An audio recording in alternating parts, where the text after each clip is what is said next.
What was it that made you decide to start your business? Now, if I'm to take a guess, it was probably because you weren't getting paid the amount of money that you wanted to at your 9 to 5. Or maybe you didn't like the fact that you had a manager telling you what to do, or the fact that you had to wake up early in the morning for an alarm clock, which is such a horrible sound forcing you out of bed to go to a job that you don't even like in the first place, living paycheck to paycheck, and just ultimately not in a very good place. Maybe you just don't like the life you live in. You don't like the car you drive, the clothes you wear, the places you live, the food you eat. The reason that most people start their businesses is to fuel their self-interests. It's something that's within us that we want to change. And it's generally something either internal, where we want to feel more confident, we want to feel more proud, we want to feel more successful. Or sometimes it's more external, we want to wear nicer clothing, we want to get a nice watch.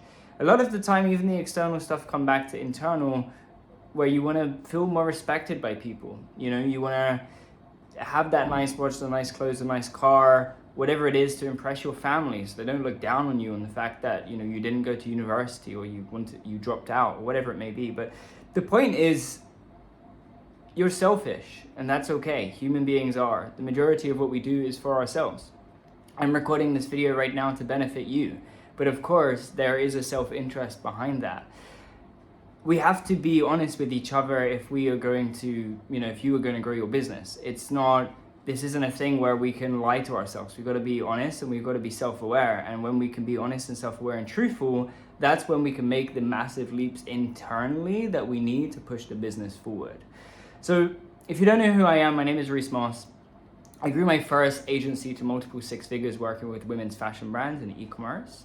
And after that, I decided, I found out that I was a bit of a nerd, especially when it comes to systems and client acquisition. I'm really pretty good at that when it comes to B2B client acquisition. So that's what I focus on today. I help other agencies get more meetings. Now, I record these videos to help you make the shifts that you need, mostly internally on the mindset, on the system side, to grow your business.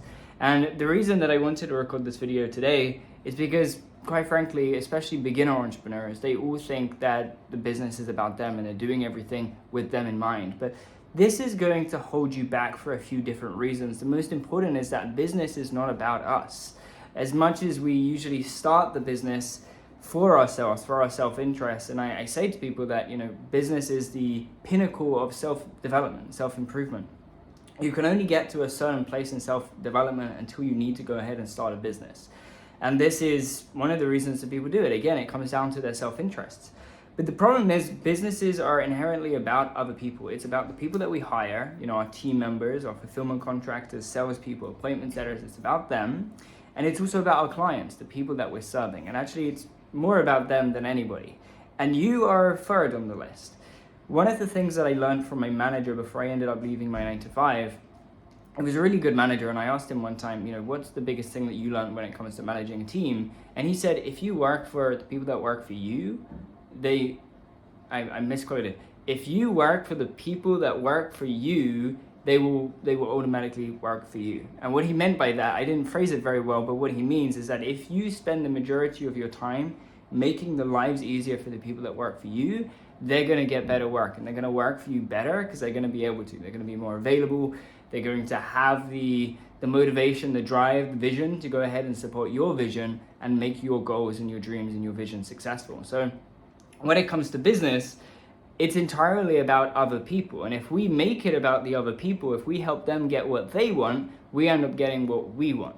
I.e., if I help you in this video today and you find the video valuable, then you might subscribe, you might share it with your friends, which helps me grow the channel even further, which is ultimately the goal. And that reflects and helps me potentially help more people in terms of clients and things like that. So when it comes down to it, we get the results that we want by helping other people. But a lot of beginners, they just focus on what they want. They focus, or most of the time they don't want the 9 to 5. They do want to be making 10K a month. They don't want to wake up to an alarm. They do want to travel, all of these different things. And I get it because I was once there myself. But really what we have to do is just delay getting what we want so we can focus on getting what other people want for them. And when it comes down to, if you see me looking aside, I'm looking at some notes here just to make sure that I cover the things that I ultimately feel are most important. But delayed gratification is a thing that people used to speak about a lot, especially when I was growing up and when I was around 16, which is when I was getting into the business space.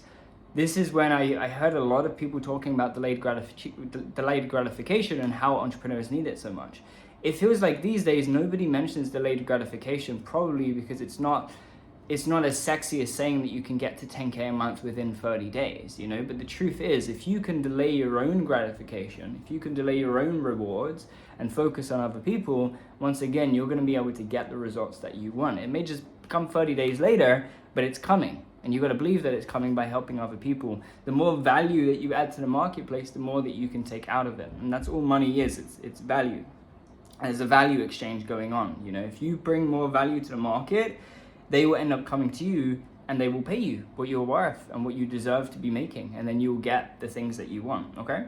So there are some times that we want to think about us a little bit. So in terms of your vision for the company, I mean, you're the CEO or the entrepreneur, it's your job. It's your job to come up with the vision and decide where we're taking this business. It's especially more important if you already got a team in place and you're already doing, you know, multiple 5 figures or multiple 5 figures or more a month, that is. You want to get to the point where you want to be at the point now where you've already got this very, very clear vision. You're selling your team on it, and it's going to get them to actually work harder and perform better. You also want to think about the actual people that you're hiring, and you don't want to make that an emotional decision from yourself, but you're thinking what's best for the business. And we're always thinking about the business as a separate entity. It's not us.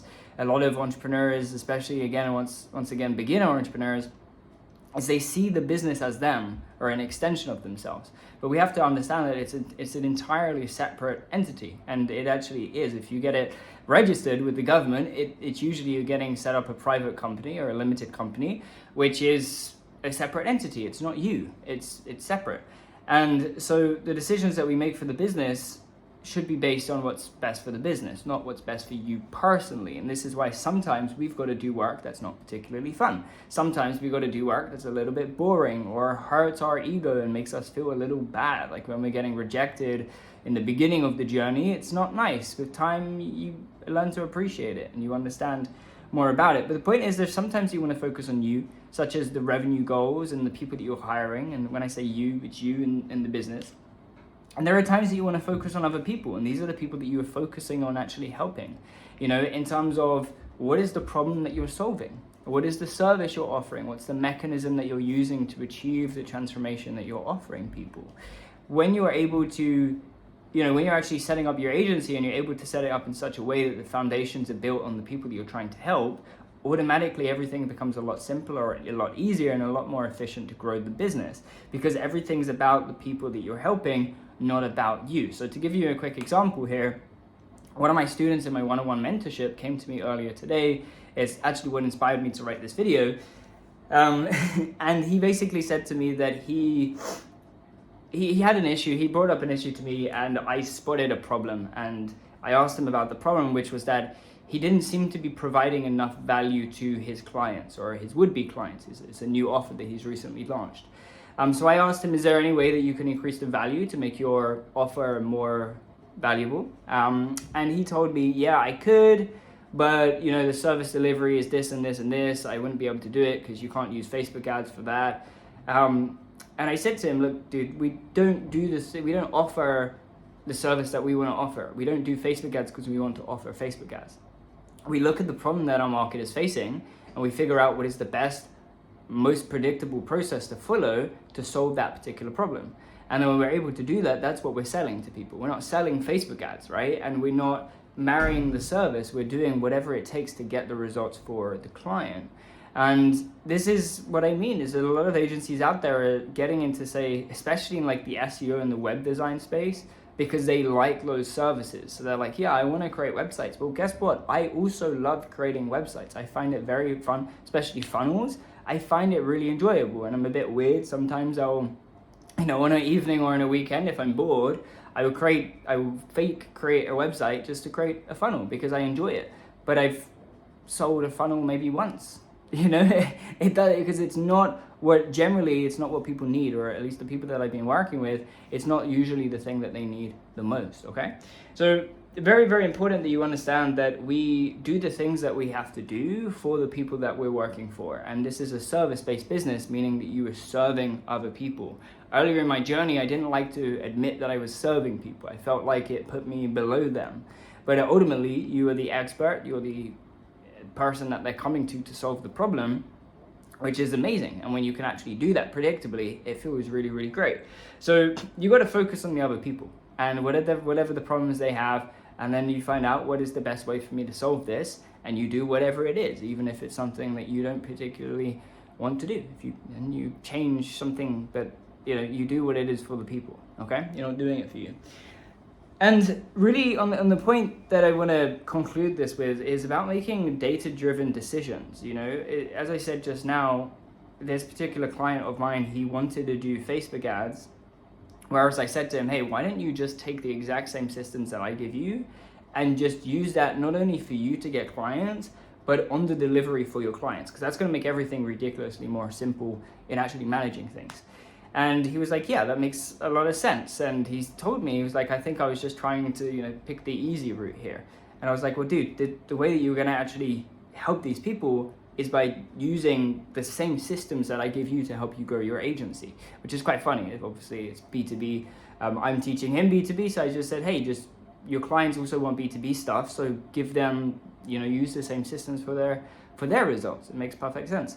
So yeah, it's probably the direction he's going to take. But when it comes to making data-driven decisions, this is another example I'll quickly bring up. Another student of mine, or another one-on-one, he came to me a couple of days ago and he said to me, Reece, I'm thinking about changing my offer, and in such a way that instead of doing like monthly retainers, he was thinking about doing a pay-per-lead thing.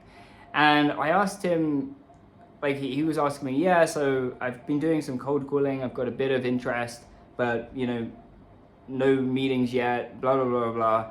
And I said, okay, show me your data. That's the only thing I'm interested in. I said, he asked me, should I transition? I said, show me your data. And he said to me, well, I hired a cold caller, but he wasn't tracking accurately and this and this and this. And I just told him, look, man, that's not good enough. Get rid of the cold caller. And for you, ensure that your business tracking is accurate. If your business tracking is not accurate and you're making these blind emotional decisions, then you're never going to actually know what's good for the market or not, right? When I spoke to him further, although he didn't have the data to back this up, he told me that people were interested in his offer. It's just that they hadn't booked a meeting yet.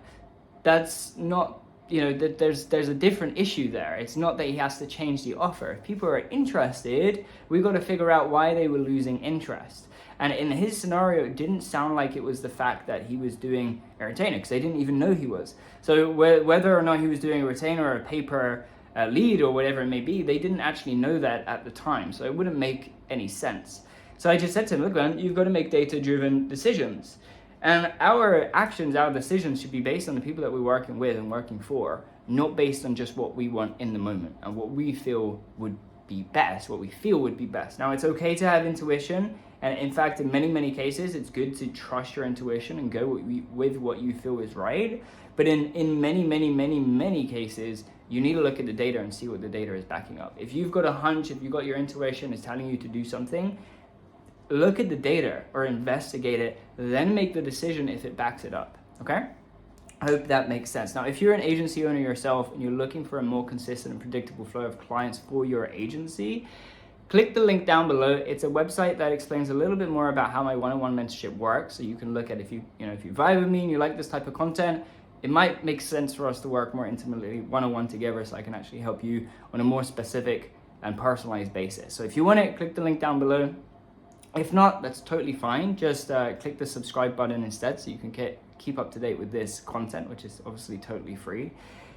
Understand that the business is about other people. And if you can understand that by helping other people, you can get the things that you want, you'll be able to get a lot more of the things that you want and less of the things that you don't, because you're just focusing on helping other people.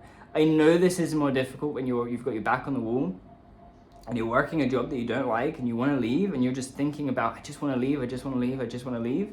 But if you can just delay that a little bit longer and focus on helping the people that you want to help get what they want the most, especially if you're helping people that have a little bit of money, i.e. business owners, which all of you are, you'll do very, very well, okay? take that as my final message for this video, and I'll see you again in the next one.